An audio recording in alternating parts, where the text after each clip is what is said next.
Hello, everybody. I'm Dane Gentry. How's everyone doing tonight? I hope everyone is well. Um, I had a guest lined up tonight. I was going to do an interview with a guy. Um, he's young in sobriety, um, and to be honest, I really expected it, but I gave him a chance. Um, and of course, he not only did he not tell me, he just chose to, in my opinion, be a coward about it. But that's okay. That just, in my opinion, you're not ready for recovery. You're not really doing the right thing, and all that good stuff. So anyway, we're going to go on the show tonight. I hadn't done one in a while, so got to get one in. That's for sure. I need it as well as everybody else does, I hope. So what we're going to talk about tonight is going to be responsibility and just different things that come with being sober. Because when we're out there ripping and running and drugging, none of us are responsible. I don't care if you want to lie to yourself and tell you that you are. You're not. You lose all sense of responsibility. Uh, when I'm sober, I'm a very responsible man. I'm a very clean man. I'm a very tidy man. I'm very all these different things. But um, the second I put that chemical in my body, all that leaves. No matter what responsibilities I have, I do not live up to them, or do I keep them. Hey, Black Dragon, how you doing, buddy? And so that's part of it. Like I said, I had a guy supposed to come on tonight. He left me hanging. Uh, yeah, he's young in sobriety. In my opinion, he's playing sobriety. He's not even sober, so to speak. He may say that he is, and for all outward appearances, to some people, he might be. But it's kind of been one of those things where you kind of think he's still using, but new. So I was really going to put him on the spot, and I think that's kind of the reason he didn't come on. But that's okay. He can live that way. He's not sober because when we're sober, we do what we say we're going to do. We are responsible. We are men and women. Let me put it that way. That's the best way to put it. Because like I said before you come on here, when we're drinking and drugging or whatever it is we're doing, we're not responsible for shit. I don't care what you got to do. You just don't do it. So um, it's all fine and dandy. So that's what I'm gonna talk about, man. I'm gonna talk about being responsible. And hello there, Mister Be Great Times. How you doing tonight? Uh, Dragon, you can come up and talk if you want to, buddy, or you can too, Mister Be Great, whoever wants to. Uh, uh, how you doing, buddy? Hey, how you doing, Dane? There's only one thing that really is bothering me. It's not that bad of a thing that's bothering me. Marcos FM just had a show not too long ago tonight. The kind of thing that bothers me. Here's what I don't get, Dane. Yes, I am a good radio station DJ. I know that, folks. I know I'm good at what I do. But you got to understand something. What did I just say before, Dane, to you before when you met me a long time ago? That I don't make pod being all about me because it isn't. Just because I'm good at radio don't mean there's somebody that can't be always better than what I am because there Right. is. Period. Mm-hmm. Just because I've had 15 years of experience, that ain't nothing to a veteran that's had 100 years more. Right. Right. So let's Um, not get it mixed up in thinking I'm definitely not the end all be all of this universe. Now, am I, Dane? No, well, of course not. Of course not. How you doing, Bobby? no, I'm not. All right, I'm gonna tell these. All right, just so y'all know, I was supposed to have an interview tonight.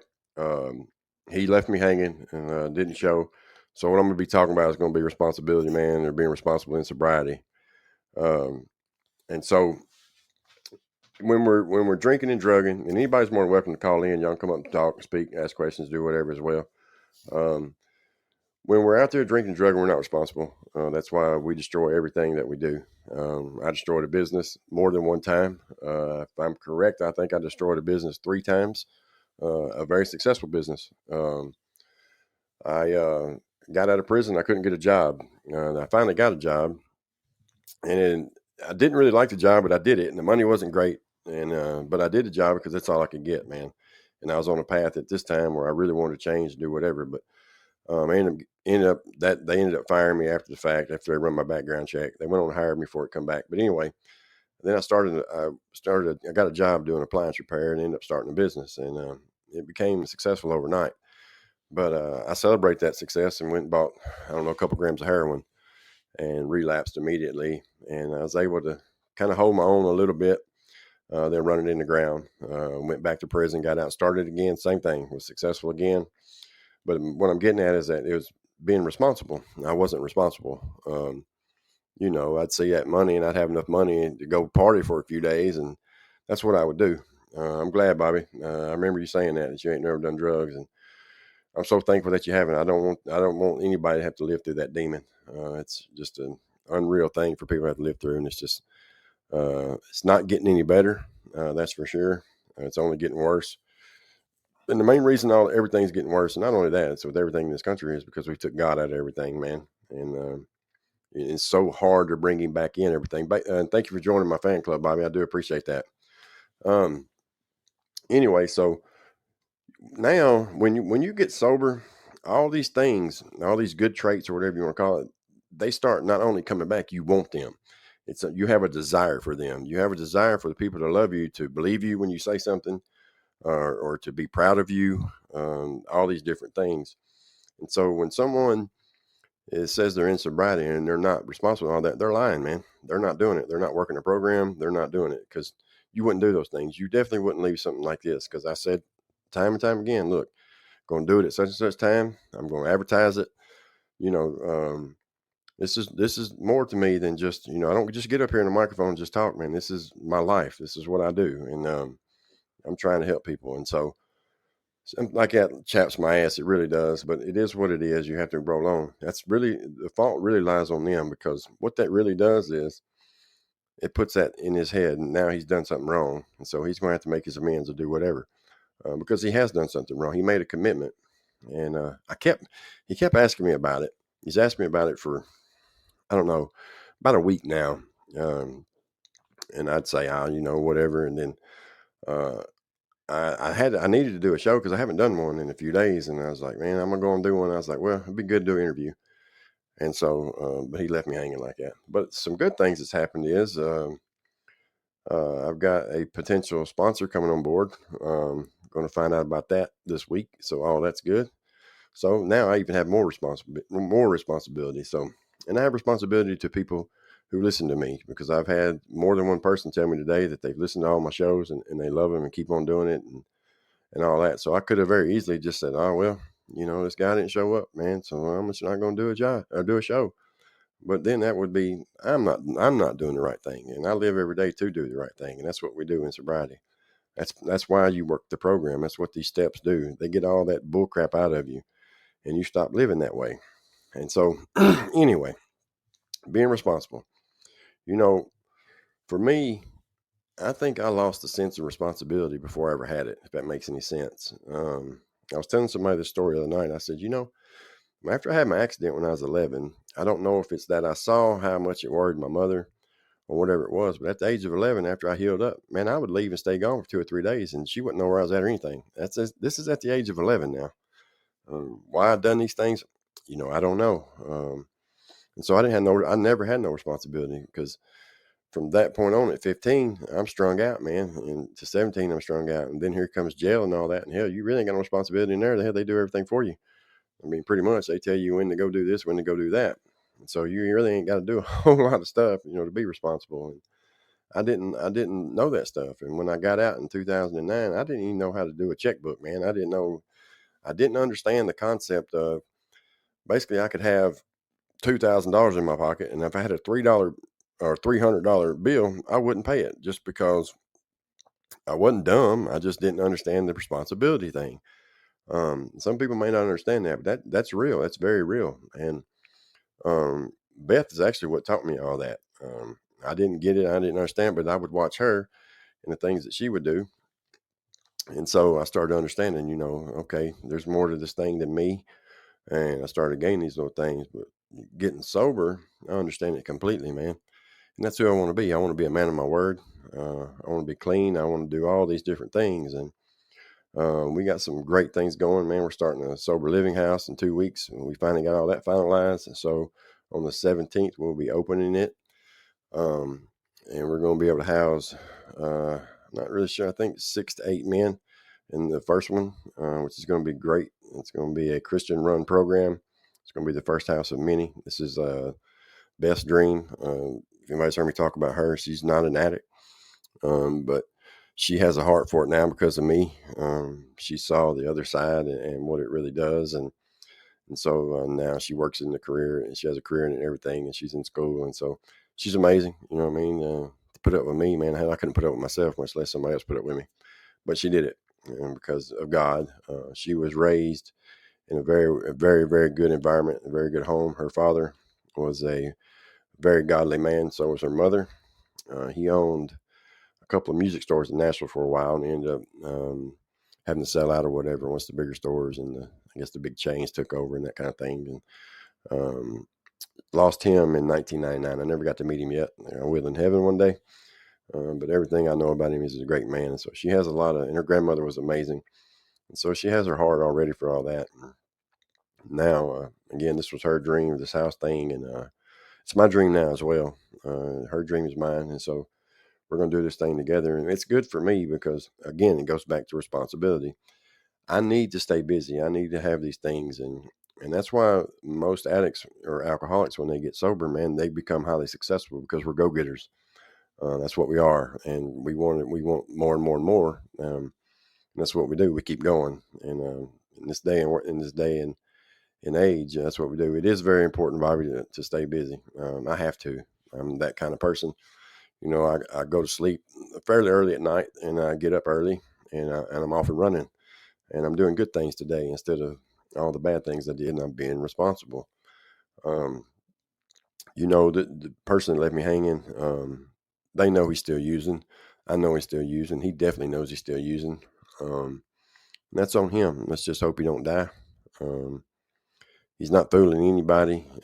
He's in this program thing, and they were going to let him do this show or whatever. And some talk's been going around about it that I'm pretty sure he still was still using and went for a morning run. That's right, the morning run. Man, I haven't run in a long time, but I actually did get into running. I never was a big on exercise and all that, but when I was 29 or 30, somewhere around in there, all of a sudden I started gaining weight out of nowhere, and I had to start exercising. And I started with the weight thing, and then I started jogging, and I had the worst shin splints, man. Oh my God, that stuff hurt so bad.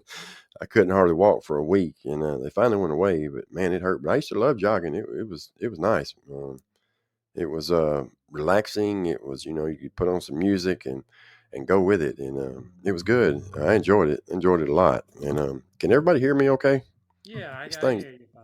Yeah, you're okay. This doing thing's great. showing me all kind of weird stuff here, but I think it's just this app or whatever. It did me like it the other night. But um, you know, people are genuinely responsible anyway. Think about it.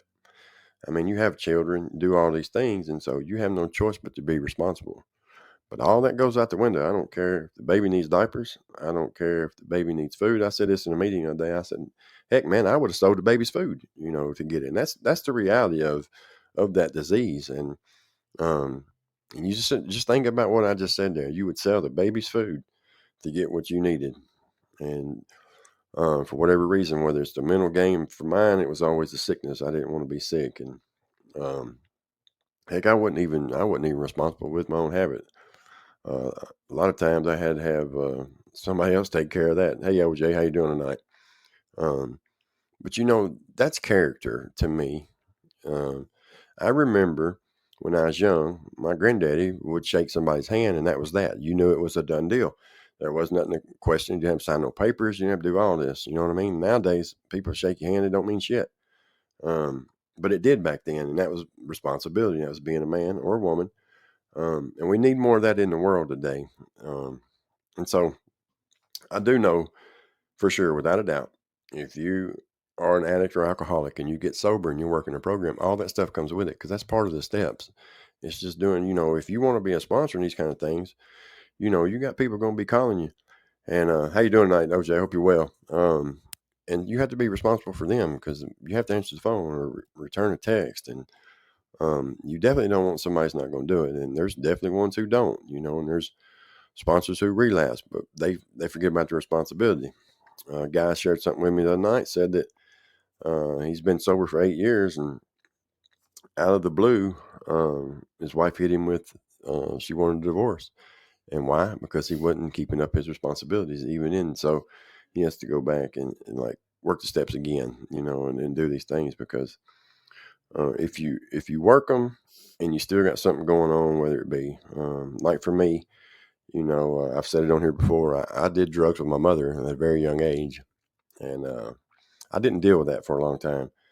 I didn't deal with older women having sex with me when I was 12, and 13, 14 years old. I didn't look at it as being molestation, but in reality, it was. But to a guy or to me, it was different, man. I thought I was cool because my friends' mothers wanted, you know what I'm saying, or whatever. But all these things I had to deal with because had I not dealt with them, I wouldn't be sitting here today. I'd still be out there doing the same thing. I'd be relapsing over and over and over. So if you're new in sobriety, become that responsible person for society, man. They need us because we will go get it and we will do it. And the life you're living out there now in that stuff, man, you're just no good for nobody and you're just going to die. It's not a matter of if, it's a matter of when, especially if you're doing this fentanyl stuff. And they got something even stronger now. And the Narcan don't work on you, just so you know. Anybody listening, I pray if you are listening that you hear what I'm telling you and you hear the passion in my voice telling you, please, man, send me an email, do whatever. I got places, I got contacts, man. We'll get you some help because you're going to die and your family's going to get that phone call and you don't want that to happen. You don't want nobody to find you in a car or worse, man, behind some alley in a tent somewhere you're living in, or hopefully you got a tent. You may not even have that. And that's the reality of what's going on right now. We're losing record numbers of people every day. We're not seeing any more about it because we got so much shit going on in the world right now. But it's all a war on God. Is what all this stuff is. Every single bit of it is this lifelong war on God. Talks about it in the Bible. Talks about what it's going to be. And Yeah. I'm not one of these that gets up here and says, "Oh man, I think Jesus is coming tomorrow," and all this that and other. But I'm gonna tell you one daggum thing. I think he's getting very close. Um, and I'm ready. I'm gonna be honest about it, man. I'm ready. Some days I think about it and just think, I sure would love to see you coming on in here. You know what I mean? And but we got a lot of other stuff we got to go through first. But I'm ready for it. What about you, Black Dragon? Yeah, no, yeah, I definitely am. And I mean, hopefully I can be on this earth for as long as I'll be here, as long as the Lord wants me to be here. And hopefully I can continue to do the things I love to do. But like my friend, like my mother, I ain't going to be around for eternity here. Nope, nope. And that's. I said this the other day too. Oh, I ain't said not at all. one of the things that hit me real hard whenever I was just about to turn that corner and get sober was I said, I looked at a group of people and we are all sitting there getting high, and I said, man, I want somebody to say something good about me when I die. I don't want some preacher that don't even know me lying about me. And that's the reality of it, man. Because up to that point, nobody had a whole lot of good stuff to say about me. And that's true. And I'm open book, and I won't sit up here and lie 1 minute because I was a piece of trash. You know what I mean? I say it time and time again. But today, you know what, man? Somebody say something good about me. And I'm proud of that. Uh, because, I mean, man, I did that junk for so long. I'd go to prison and I'd get out. I'd do the same thing again, go right back and do the same thing again. And, and I can only speak for Tennessee. There's no rehabilitation in there, in case people don't know that. I don't know where some of you are living at. I know some of you are in another country, but here in the state of Tennessee, rehabilitation is pretty much just locking you in a cell, and that's that. There's no rehabilitation there. They have a so-called drug program. It's the biggest crock of junk I've ever seen in my life. You don't have to go. You just have to go sign your name, and that's pretty much it. You get a certificate, which will help you make parole, and they know it, man. I seen a commercial on TV yesterday where they're hiring TDOC guards and giving them a $5,000 sign-on bonus. I know they are because don't nobody want to work there. It's dangerous, and they cover all that up as well. They went from calling it assault on an officer to inmate staff provocation. And what that does is that lies to you when you go up there to put your application in. So don't fall for that junk. They need to reduce the prison population, but they're not going to do that. They're going to build more prisons, and they'll figure it out.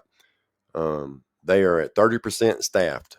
So what that says to you, if you're going to go work there, is that it is even more of a dangerous job for you to do. And I'm telling you, they're not paying you that good.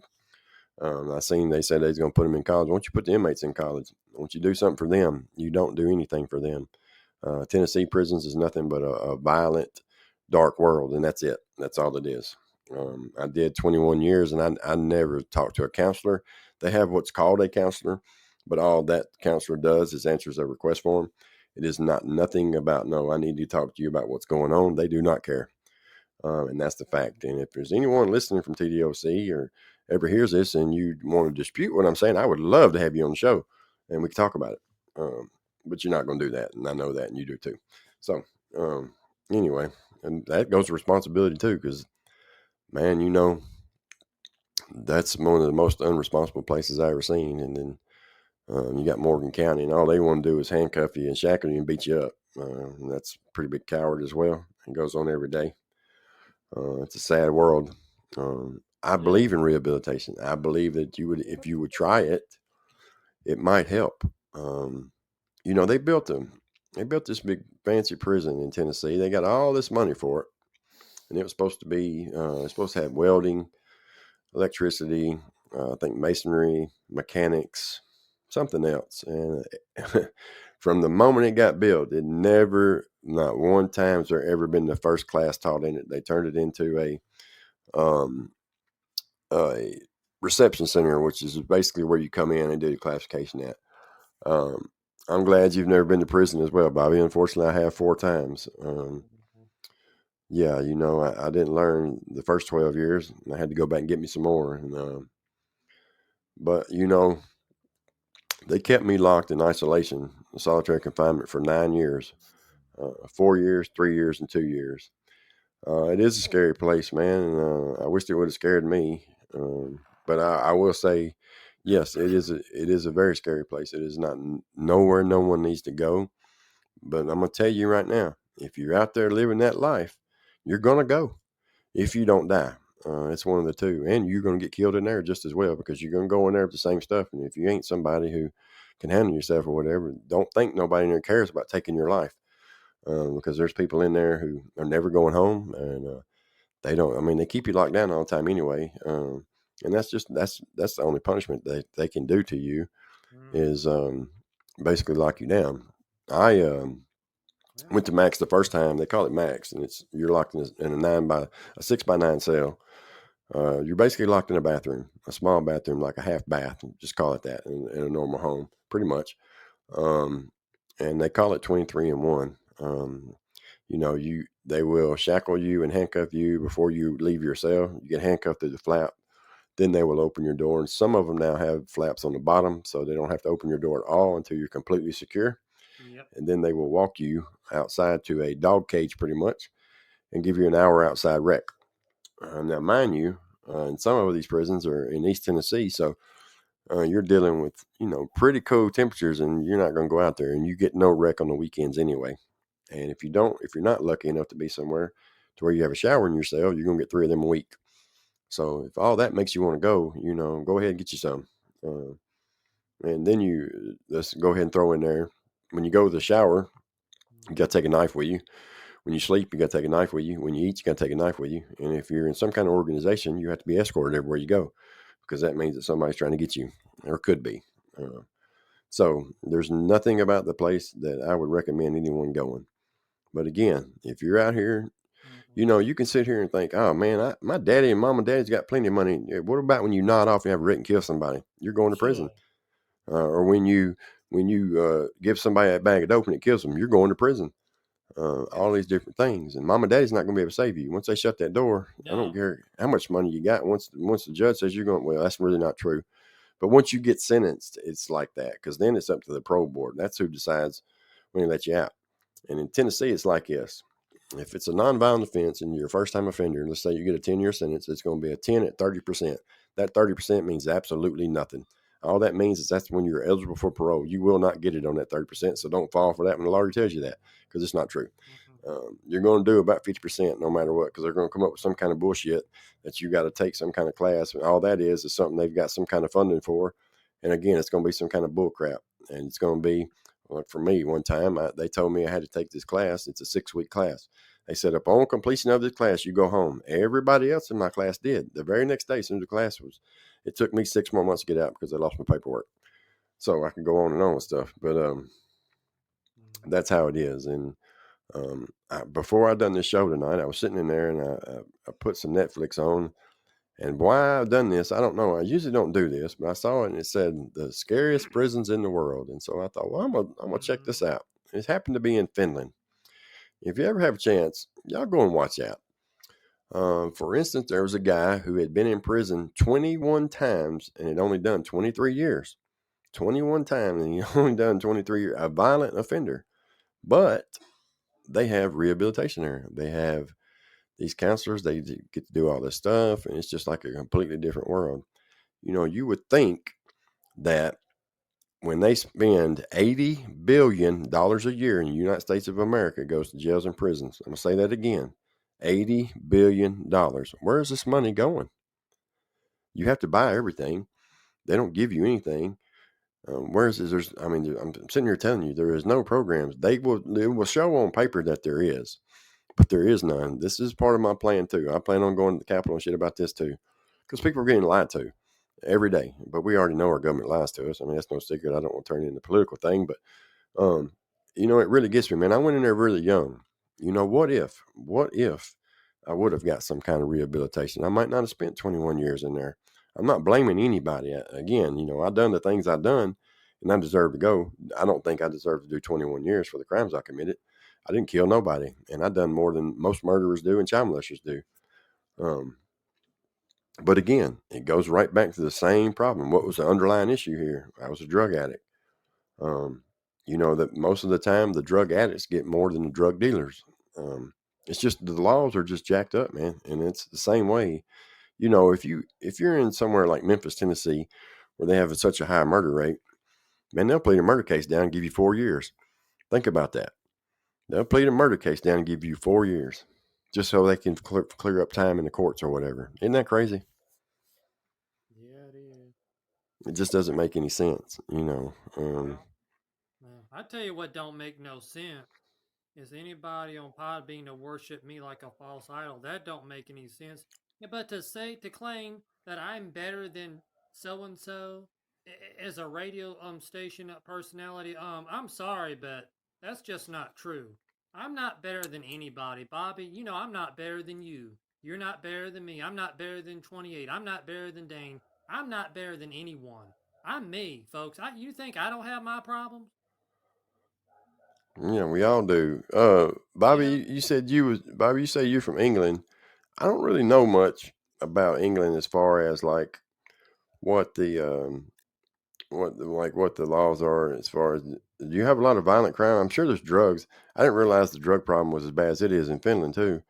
Um, they got it's the same thing there. But what shocked me, and what I'm still so shocked about, is there was a Well, kid there that committed a murder and he got a 2 year sentence for it. Why do we in this country lock up these people who these nonviolent offenses, do drugs and crime? I figured I do want to go to England. I got to figure all that out on the passport deal and all that because I've got such a record. No matter how good I do, it would cost so much money to get my record expunged. I think I can go to England, but I don't think I can get residency, and they may not even allow me there. I know that Canada, I'm not even allowed to go to Canada no matter what. But I don't want to go to Canada anyway. I found out some stuff about that. I don't want to go there anyway.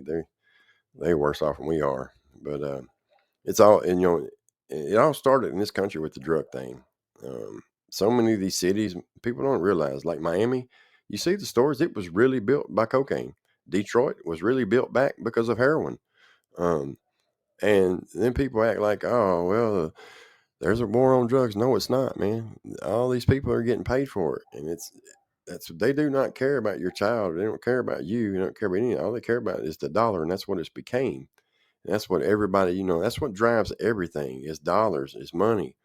I can promise you that in the state of Tennessee, 90%, if not higher, of the people in there are all in there either for drugs or some kind of, or either selling it or they done something to get it or got caught with it. Um, and they got so tough on that meth stuff, which is good. That's a dirty, dirty, nasty drug and them guys there are men and women both. When they go for parole, they're not getting parole. And so it's overrun the prisons, and then they changed it to violent crimes are 85%. And I agree with that. I believe in most cases when it's violent crimes, I don't think you should ever get out again. I mean, that's my opinion. Because here's the thing. Like I said, there's no rehabilitation in there. So if you're already a violent person, you're only becoming more violent in there. That's a fact. Very rarely do you see anybody that's a violent offender be reformed. It happens. Don't get me wrong. But most of the time, there's only one way it happens, and that is they find God. and they truly find God. I do know a few people. I watched a story about another guy the other night but that's it. One story was really cool, man. This guy, he was a violent offender. He was really mean inside there, and he has a reputation of doing it. It is too many around the world. And there was a Yeah. preacher that would come by, and they let him in there now and then, and they would come by, and this preacher would tell him all the time, "I want you to get saved." And he'd be like, "Oh man, get on, leave me alone." He said he'd go right back to doing dope. Said a lot of times he'd be doing it in front of him in there. And said the guy wouldn't give up. He just kept on and kept on, and said he went to get baptized, and he backed out of it. Went back to his cell and said, "I'm gonna call him a pastor, not a preacher." The pastor told him, said, "I'm gonna be praying for you tonight." And he said, "And I'm going to pray you don't get a wink of sleep." And he said, "Man, I didn't sleep, not a wink that night." And he said, at 6 o'clock the next morning, there he was at my cell door telling me, "I've been up all night." And he said, "Me too." And he gave his life to the Lord right then and was a completely changed man and still is. And he had a life sentence, was never going to get out. And guess what? He's a free man today. He's out there walking around. But them cases don't happen a lot. It just don't happen, man. If you just sit here and think about it for a minute, what do you think a person has to do if they're locked in a 6 by 9 cell 24 hours a day? What do you think that does to your mental state? I mean, it can do a lot of things, man. I am very, very blessed that I even know my own name, much less that I'm, somewhat sane. Because they say you're not supposed to. They say after 18 months, you lose some mental whatever during that time from being locked down that long. Again, I did it 4 years, 3 years, and 2 years.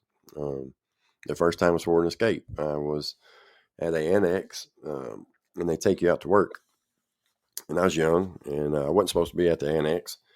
And they realized that I was supposed to went home in 120 days, and 60 days into it, they come telling me, "Oh, well, you're not going home in 20 days for sure. And secondly, you're going back across the fence," which means I was going to get sent back to a regular prison. And this was on a Friday, and I said, "Well," in my mind, I said, "Well, if they let me go out on Monday, I'm just going to run off." And, me being as smart as I was at the time, that's what I did. And I'm lucky, very, very, no, I'm blessed that I didn't get a life sentence because the second day in, it was me and another guy.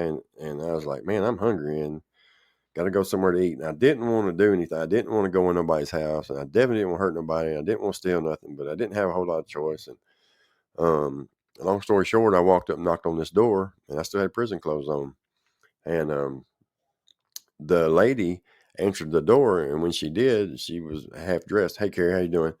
And she basically let me in and just said, "Come on in," and fed us and gave me some money and gave us some clothes, and we left. But her husband was there as well. And after we left, and he called the police because the lady was really just outwardly flirting with me and stuff. And um, but I wasn't biting on any of that. Anyway, I mean, adrenaline was running. I just escaped from prison. Um, so uh, he said that I kicked the door in and tied him up and Ron, well, that's all a lie. It was all a lie. And she told the truth and said, "No, I want none of that true." He come up, knocked on the door. I let him in. I gave him, and that's what saved me. Had it not been for that, I would have never got out. They would have gave me a life sentence, and that would have been that. And so that was God there as well that stepped in. And throughout this whole process, throughout my life, I wasn't raised in church. I didn't know anything about God, but I started learning about Him. But I still didn't have a relationship with Him. And no matter what you got going on, if you don't put God at the focal point of it, there's no program or anything's going to work. It's just not.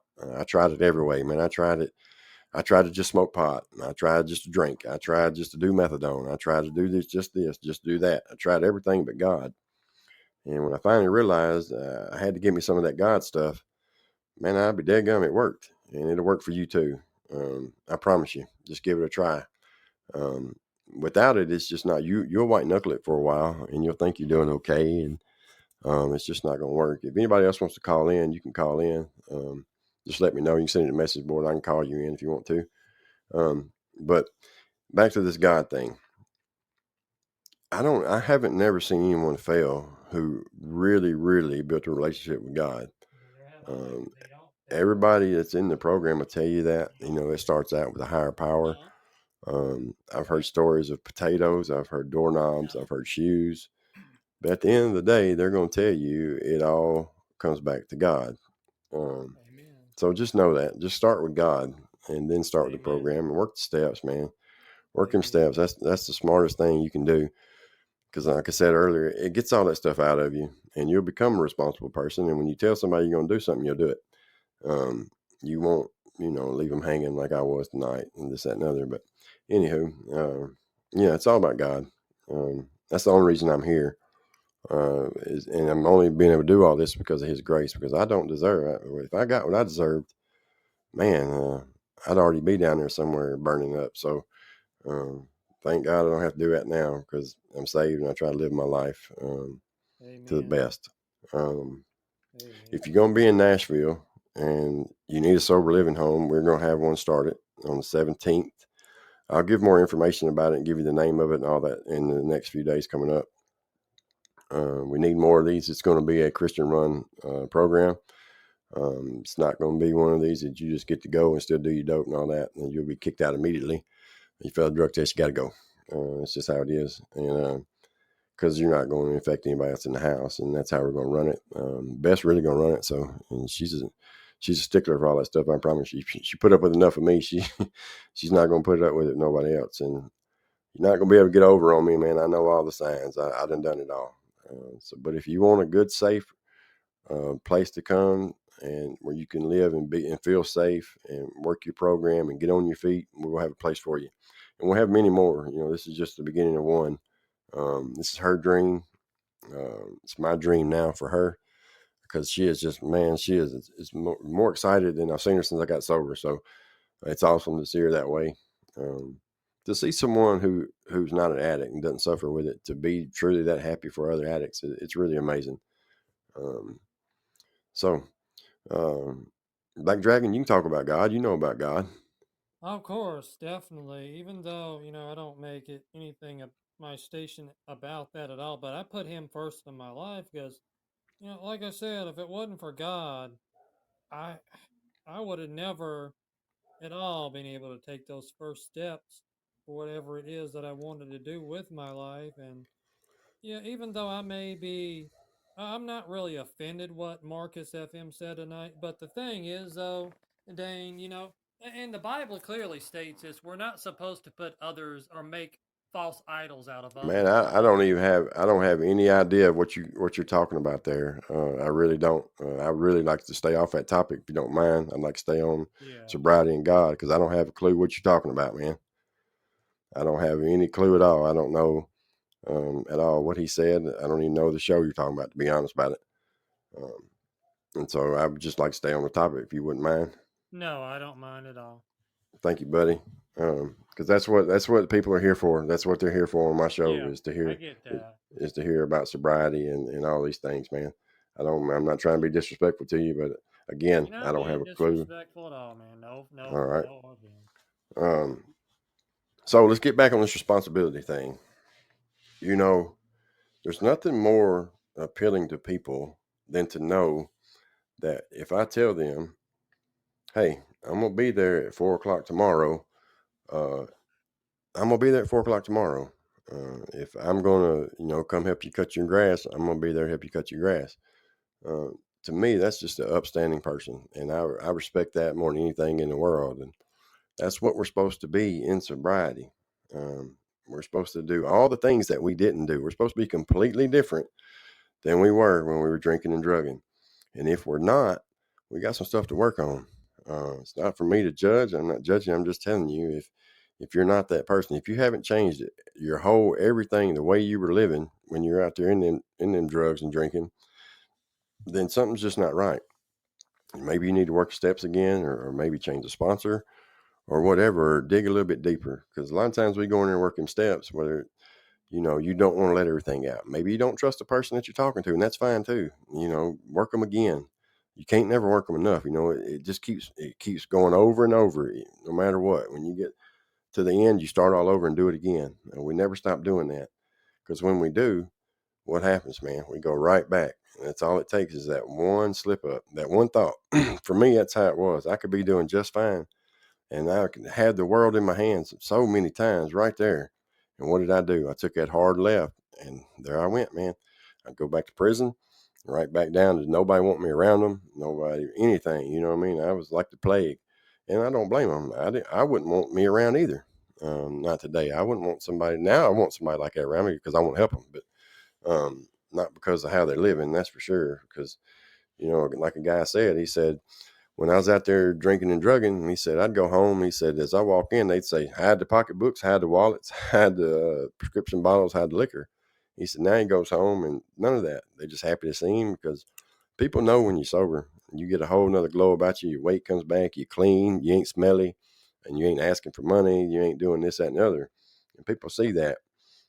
Is it going to come back overnight? And it's probably not. I mean, some of it might not ever come back. I've got relationships that, man, I would give anything if I could go back and undo some of the things I've done. I can't, but what I can do is be that responsible, good person every day, and let them see that.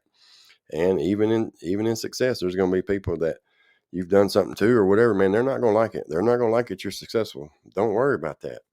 Just be like the eagle does when the crow lands on his back. Just keep flying higher. It's all you got to do. And all they'll do is show them, and they'll eventually leave you alone. But at the end of the day, can we really be mad at somebody that's that way? You can and you can't, because really that's on them. When it comes to forgiving people or making amends, some amends just are, no matter what, are just not going to be fixed. I got a 25-year-old son, man. He will not talk to me. I don't care what I do. Um, 25, you say? yeah, he's 25 years old. He was 3 weeks Damn. old when I went to prison the first time. Oh, I was able to see him born. I was in Texas on the run, and his mother got pregnant. We decided to have a baby. Again, I was real smart back then. I knew I was going to prison, and I knew it was a stupid thing to do, and we did it. I'm thankful. I mean, I'm thankful that that I have a son, but man, it's really hard to sit there and think about all these years and that I was away. It's one thing if when I got out the first time, I white knuckled it twice, stayed clean the first time, 7 years. Second time, or 4. It's not a good way to live. No, it's not. And I tried it too, Carrie. I did, man. I'm telling y'all, I tried every way in the world. And man, I'd look at Beth and I'd see just the hurt, just the all out pain in her face because she would know. I would say, how I would always mess up, I'd say, you know what? I bet I can smoke a joint. And I'd see her, and man, you talking about mad. Oh my goodness. You talking about throwing a cat in water. And what would that do? I started to fight. Now I got a reason I can leave. And here I go. I'd smoke a joint, and the next day I'd be doing heroin. But I had a thing with alcohol too. When I was in Texas, whenever she got pregnant, actually, in case you don't know it, men and young men, if you're on opiates, it slows your sperm count down. And so if you want children, you better get off that dope. But anyway, so she wanted to have a baby, and she was on birth control. She quit taking it. And so I was like, well, man, I'm going to quit taking these pills. And I did, but I started drinking immediately. And I would say probably in about a month, it was so bad I already had to wake up and take a couple shots of tequila just to go to work. So I'm an addict through and through. No matter what I do it to the fullest. There's no matter if it's I've slacked back on my coffee. Now I was drinking a lot of coffee, but I got a little hit about that earlier. I drank a green tea, and she told me to slow down on my caffeine because that's a real. That stuff is real for an addict, man. We just whether it's chewing bubble gum, I dip, and I notice that habit gets worse, and I try to keep it back because I think it's better to smoke cigarettes, but it's still a bad habit, always starting the program, but then I got complacent. There you go. I'm glad you said that. I've been meaning to say that. Thank you so much. I've been meaning to use that and say that complacent thing because we do that too. We get complacent and we think we got it. Man, that's it. That's that voice in your head, and all that is that's the disease is talking to you. It's telling you, well, look at you right now. That one time ain't gonna hurt you. Yes, it is. I ain't never seen a drug addict can do just one time and stop. If you can, you're not a drug addict.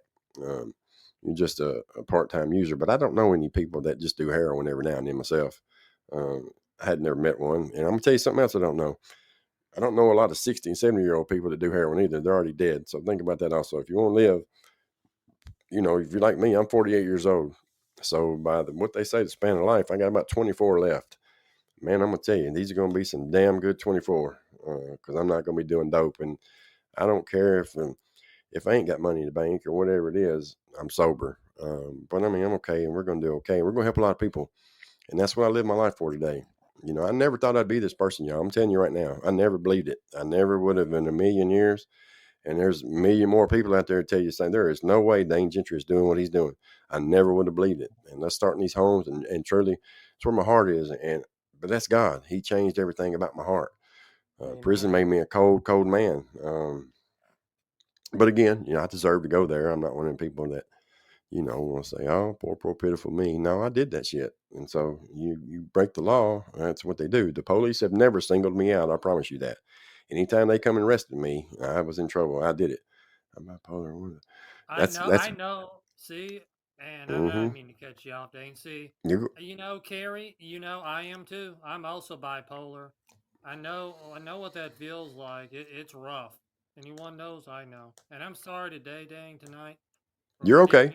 didn't mean No, to bring stuff. I didn't mean to bring something up because just kind of had a rough Sunday, to be honest with you. Just being hey, honest. and there's no problem with that, man.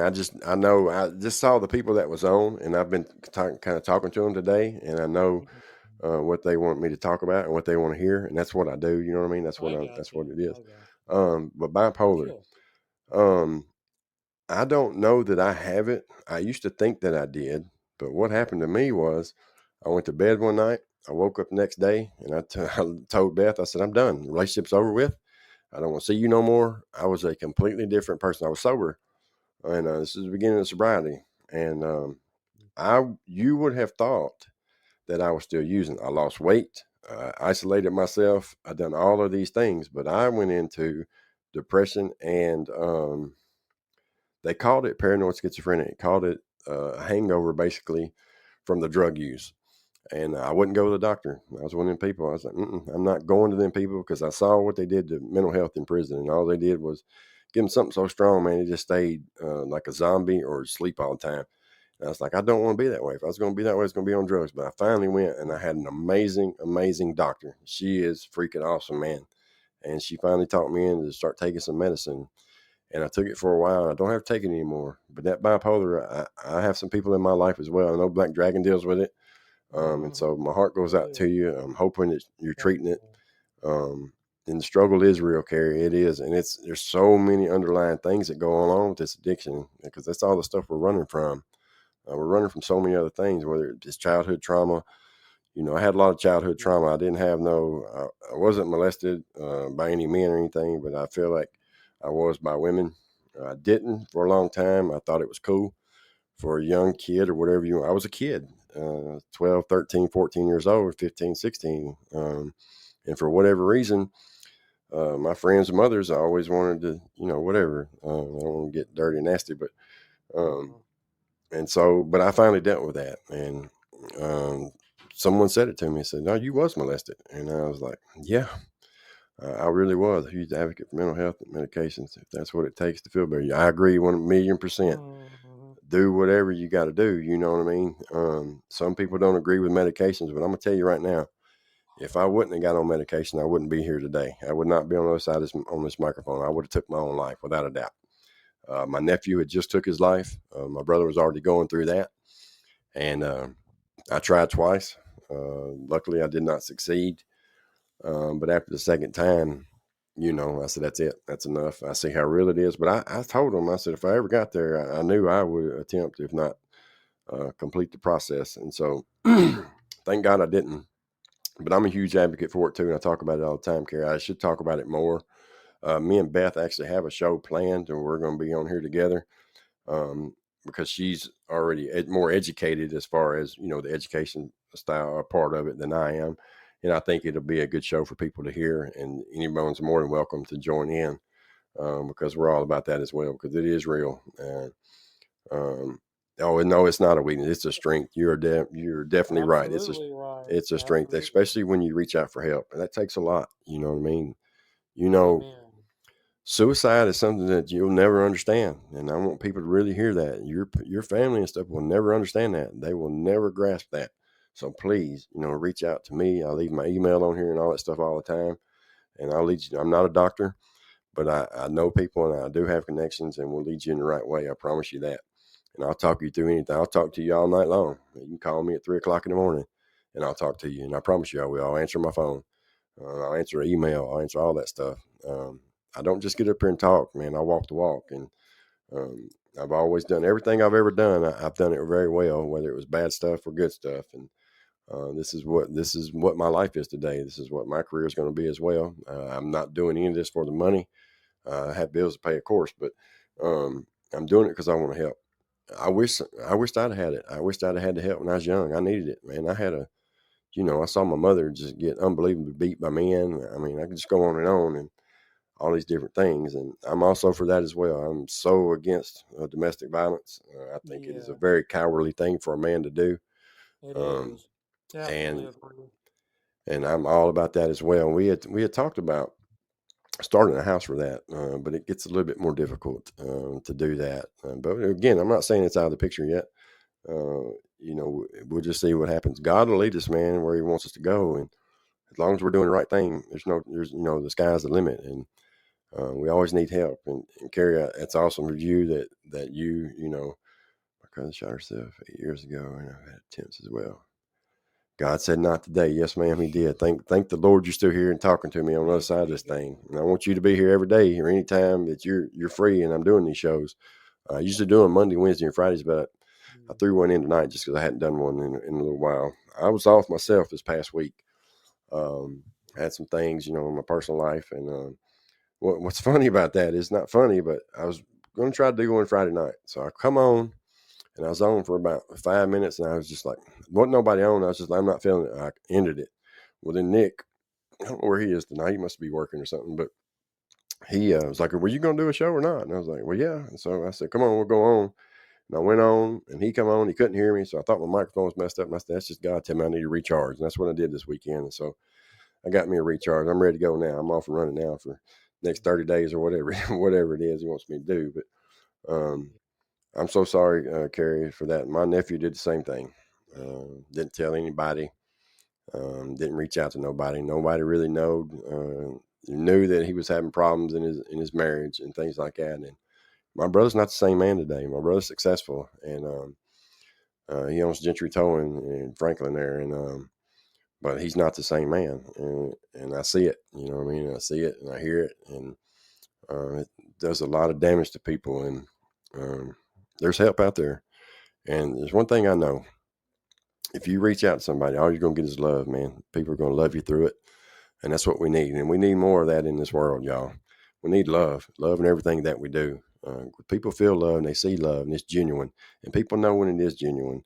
And when it is, I promise you, more people are going to come. And once you get one person, the word's going to spread. They're going to say, "Hey, look, I got a number for you to call." And that's what we need to do. All we do today is we get caught up on politics and all this. If I sit around and get on that all day, I'm going to be pissed off too. I don't want to do all that.